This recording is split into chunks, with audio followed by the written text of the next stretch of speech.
क्या peoples party ने उसूली फैसला कर लिया है काबीना में शामिल होने का? देखिए जी, इस वक्त सलाम मशवरा जारी है और पीपल्स पार्टी की तो इतनी ख्वाहिश नहीं है वजारतें लेने को, तो लेकिन वजीर आजम साहब और उनकी टीम चाहती है कि पीपल्स पार्टी वजारतें ले।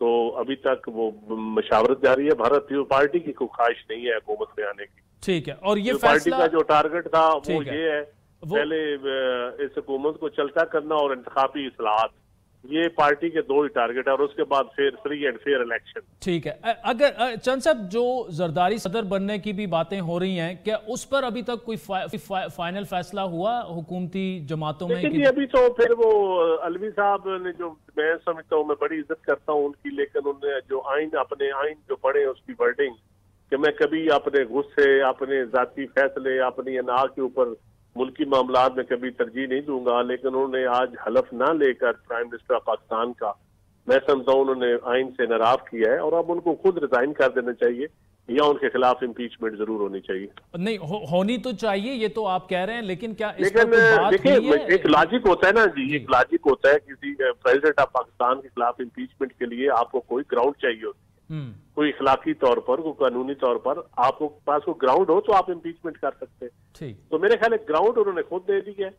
पिछले जो सेशन में भी वोटिंग में ना करवाकर स्पीकर वाला और सारा मामला, फिर रेफरेंस वाला, फिर इस तरह उन्होंने बहुत साबित किया है कि वो अभी भी पार्टी का हिस्सा है। हालांकि जो प्रेसिडेंट या स्पीकर होता है वो पार्टी से बालातर हो जाता है, वो सारे मुल्क का होता है। बेशक एक पार्टी के साथ उसकी एफिलिएशन रही हो, लेकिन वो सारे मुल्क के फिर होते हैं, वो किसी एक पार्टी के नहीं होते। अच्छा चंद साहब, चले पीपल्स पार्टी तो अपना फैसला कर लेगी, लेकिन कब तक एक्सपेक्टेड है कि काबीना अनाउंस हो जाएगी आपके ख्याल? कल तक हो जाएगी। अच्छा, कल तक हो जाएगी। अच्छा, दूसरा मुझे ये बताइएगा कि कुछ वीडियोस सर्कुलेट कर रही हैं मैरियट में, वेरी डिस्टर्बिंग वीडियोस, जिसमें आप हैं, नूर आलम साहब हैं, कुंडी साहब हैं, मुस्तफ़ा खोखर साहब हैं, और ट्विटर पे, सोशल मीडिया पे ये कहा जा रहा है कि जी आप एक बुजुर्ग वहां पर तशद्दुद कर रहे हैं। एक्चुअली हुआ क्या? और मुझे तो पता है, लेकिन आप ऑन एयर थोड़ा सा बता दें जी।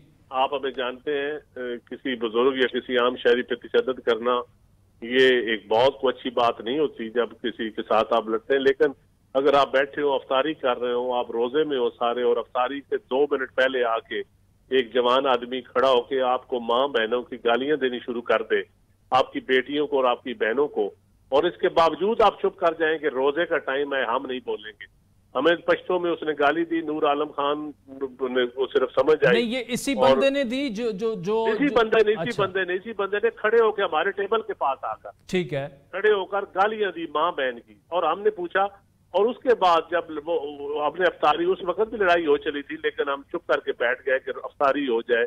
अफ्तारी के बाद 10 मिनट बाद मुस्तफ़ा खोखर और मैं उसके टेबल से हम गुजर रहे थे, तो हमने उसको रिक्वेस्ट की कि आपने बड़ी ज्यादती की है, आपने नूर आलम की तरफ मुंह करके पश्तो में आपने उसको गालियां दी हैं, तो मेहरबानी करें आप उससे सॉरी कर लें, रोजे का महीना है, अफ्तार हो किया है हमने, तो इस वक्त कोई बदमज़गी अच्छी नहीं होती है एक दूसरे को गालियां देना। रोजे में बंदा हो और बंदा गालियां दे, देखे रमजान अल मुबारक। अच्छा, उसके बाद क्या हुआ फिर? तो वो उसने दोबारा गाली देनी शुरू कर दी, दोबारा गाली देनी शुरू कर दी, और फिर वो लपका हमारी तरफ। अच्छा, ये वीडियो आप निकाल के, और साथ वीडियो भी बना रहे थे, जो इस वक्त एक कौमी यूथ की जो एक मुनफरद स्टाइल है कि गालियां भी शुरू करते हैं, तानाजनी भी साथ सोशल मीडिया पर चढ़ाने के लिए वीडियो भी बनानी शुरू कर देते हैं। और ये उसके साथ 3 बंदे और थे, वो वीडियो, एक बंदा वीडियो बना रहा है, चलो मैंने कहा आप तुम अपनी वीडियो मुकम्मल कर लो,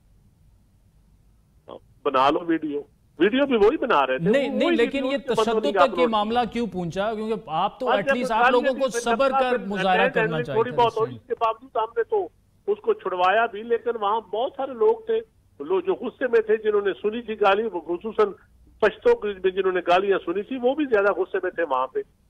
इस बंदे ने बड़ी ज्यादती की है, किसी को माँ और बहन की, देखे ना, किसी के जवान बच्चों को आप गालियां देंगे तो वो क्या करेंगे? इसके बावजूद वो नूर आलम बैठा रहा, वो नहीं उठा। लेकिन चंद साहब, जो देखिए ना, तशद्दुद तक तो बात नहीं जानी चाहिए थी। आपको तो हम जानते हैं, सब्र आपको रिस्ट्रेन करना चाहिए था। भाईजान बिल्कुल करते, लेकिन एक बंदा आपको गालियां देता रहे, साथ वीडियो बनाता रहे, फिर उसका क्या इलाज किया जाए? कि वो सोशल मीडिया पे चढ़ा दे कि मैंने गालियां दी है वीडियो। अगर हमने अपने इलाकों में रहने, हम अपनी माओ बहनों को क्या जवाब देते कि आपको लोग गालियां दे रहे हैं और हम चुप करके खड़े रहे?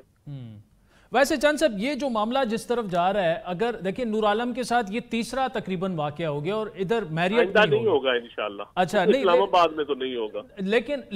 लेकिन रिस्ट्रेंट का मुजाहरा वहां से भी होना चाहिए और यहाँ से भी होना चाहिए। और मैं समझता हूँ ये पीटीआई की लीडरशिप का काम है कि वो बजाय लोगों को थपकी देने के बजाय इदारों पे हमला करें। लोग आज देखें ना, इदारों ने भी अपनी स्टेटमेंट दी है और हम देखें, ये आप इदारों को, लोगों को गालियां देंगे तो फिर इस तरह आपके लोग भी सड़कों पर आजादाना नहीं घूम सकेंगे।